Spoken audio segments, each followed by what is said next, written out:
understanding who we are. And the first question that we ask ourselves is, why am I this way? As a child, when you're born, the way that a child learns and understands his environment is by touching, by feeling, and speaking. He does these things in an effort to elicit a response. He's sort of testing his boundaries. And if you haven't tested your boundaries, you really don't know the full potential of who you can be. And the only way you're going to know that is to push yourself. So you're going to have identified goals at specific times. Now let me tell you something. I'm going to tell you a little bit about me. When I was growing up, I was that kid who had a 5-year plan and a 10-year plan. I had plan A, plan B, plan C, plan D, and none of if one fails, there was always a backup plan. My end goal had always been to be the best that I could be in the field that at that time I chose to be a part of.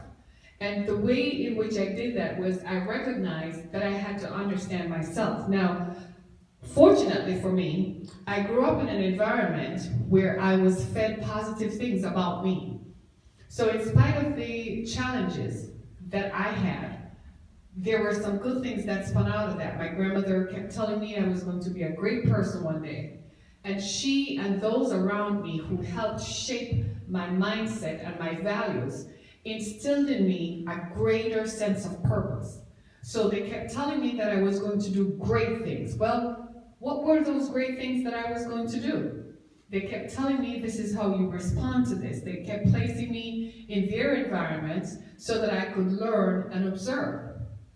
It then tells you then that in understanding who we are and why are we this way, we have to pay some attention to our environment, right? We have to pay some attention to our environment. So our environment then determines our perception. And it says a lot about epigenetics in today's world where we are understanding how our genetic coding predisposes us to certain responses. It's sort of like you ask yourself, when something happens, why do I respond the way that I do? What is it about me? And what is it about this situation that makes me respond this way? What triggers are there? So we have to pay a lot of attention then to our environment. And the reason we say that is because what we have found through studies after studies is that children who grew up in trauma and children who were exposed to violence and alcoholism and domestic violence and abuse in childhood have a predisposition to alcoholism and certain kinds of physical diseases.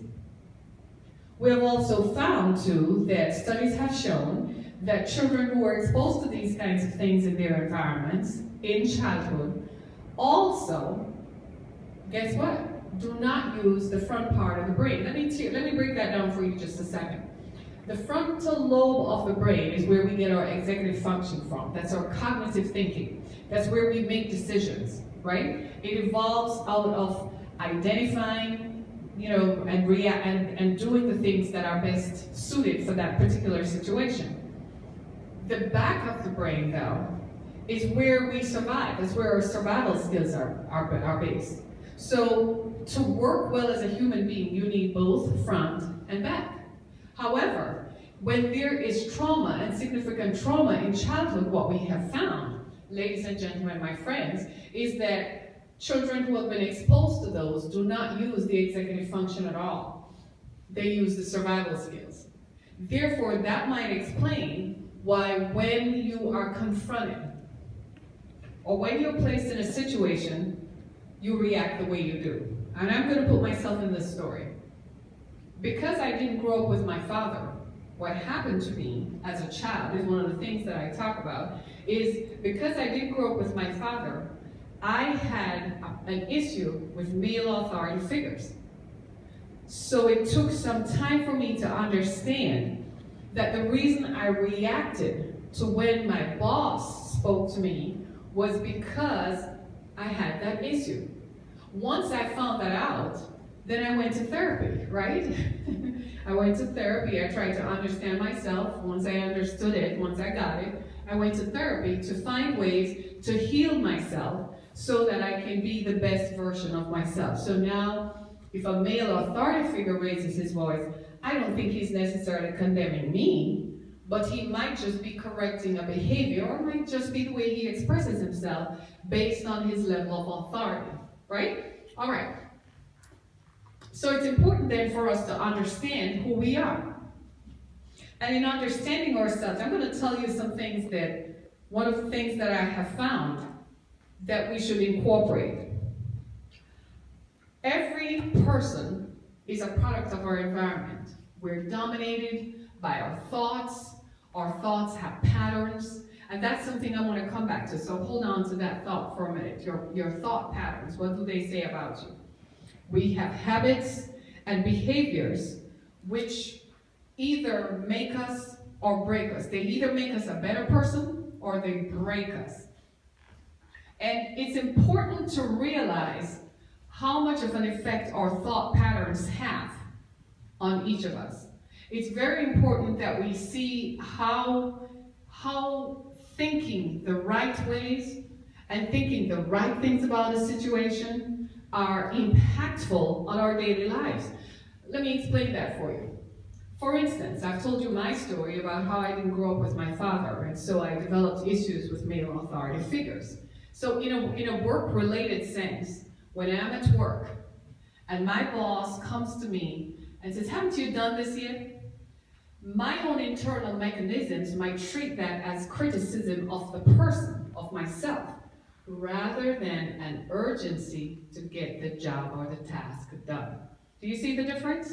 So we have to separate the personal from the professional. We have to separate it and not make it seem as if it's a personal interpretation of the person's actions rather than just a professional observation, a simple urgency to get the job done. In much the same way in our relationships with our spouses, that some of us who have grown up without fathers, we meet our boyfriends and we meet our spouses and then they become husbands.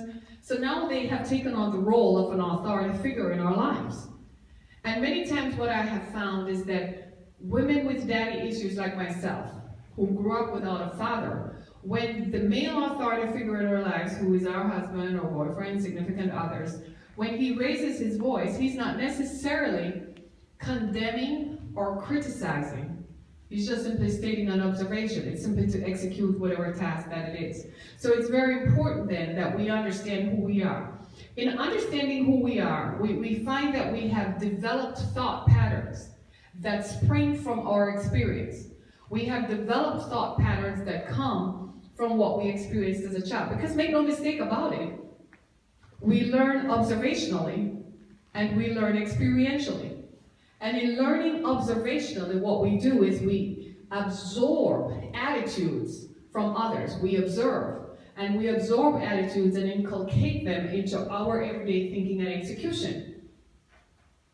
We also learn experientially. This has been my experience, so this is the only way I know how to act.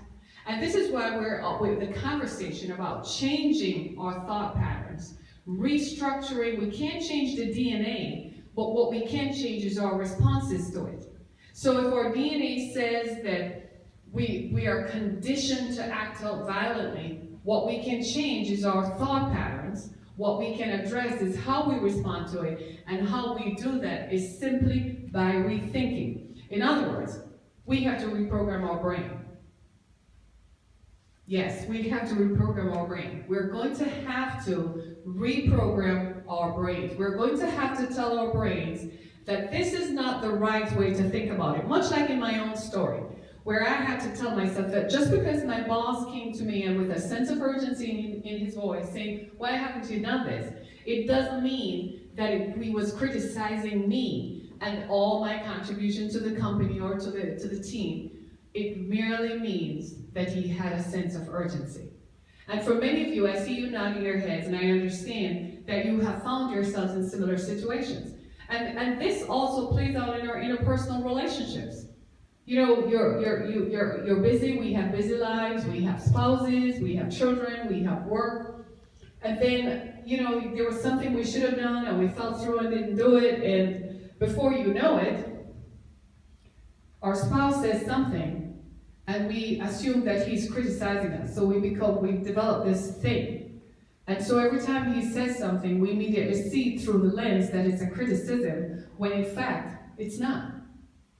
So therefore, I say this to everybody, all of us have to come to this basic thing. We've got to know who we are. We have to understand ourselves, and we have to ask ourselves, why am I the way I am?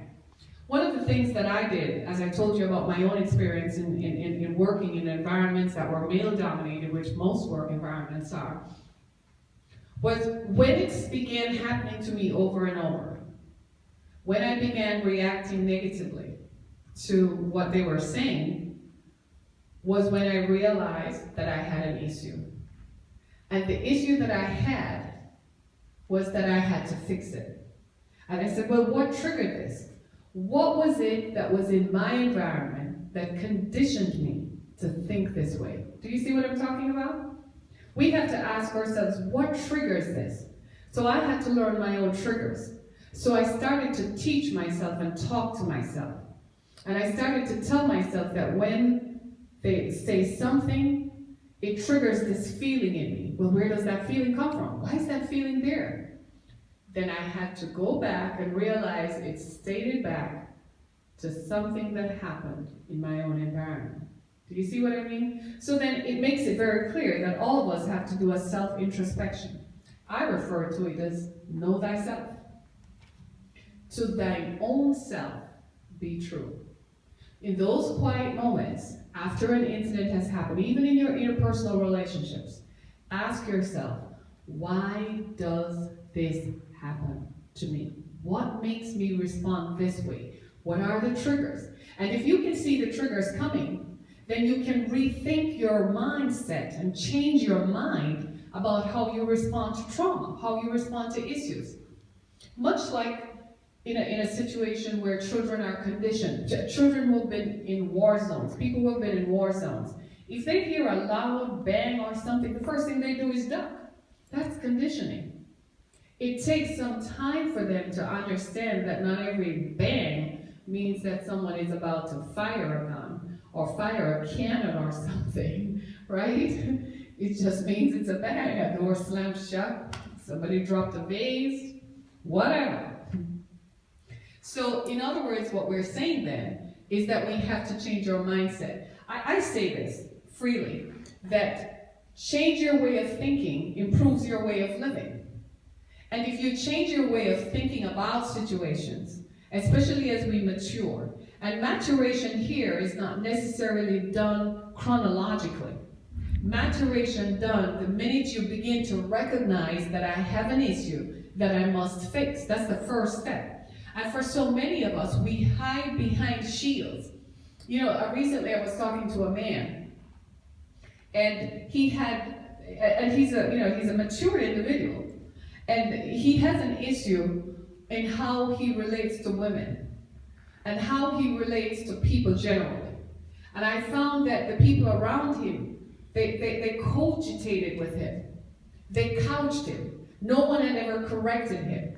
So while he was speaking, it didn't even occur to him that his frames of reference and his words of reference were offensive to the general population. He lived in his own bubble, you could say. We have to be very careful about that, living in our own bubble. This is the way I've always done things. This is the way it's always going to be. This is the way I grew up, and this is the way it shall be. We have to be really careful about that, because it suggests an intransigence on our part and an unwillingness to change and effect the meaningful change in our lives. Makes no sense then if we're going to not do something that will change. We've got to do something that is effectively going to change the way that we think. All right? We've got to change the way we think and respond to situations. Ladies and gentlemen, it becomes important, and I'm going to say this, it is emotionally irresponsible for us to continue responding negatively to situations. It is emotionally irresponsible of us not to make sure that we effect the change that is necessary and needed in our lives. We have got to change. And you can look in your own lives and see how your relationships are affected by the ways in which we talk to each other. If you continue to change spouses, maybe it's time to look at what am I doing wrong. I know when my marriage fell apart, I did that introspection. I felt very badly. I did not want to be a statistic. I stuck the blame on me. Yes, he beat me up. Yes, he was physically and emotionally abusive. But I also said, well, what in me, did anything in me trigger that? Is there anything in me that I need fixing? So I determined that before I went into another relationship, the first thing that I was going to do was to fix those issues within myself so that I never take it into the next relationship. And that's what we all have to do. What we must do is we must fix ourselves. So we got to understand who we are, right? We got to understand who we are. We next have to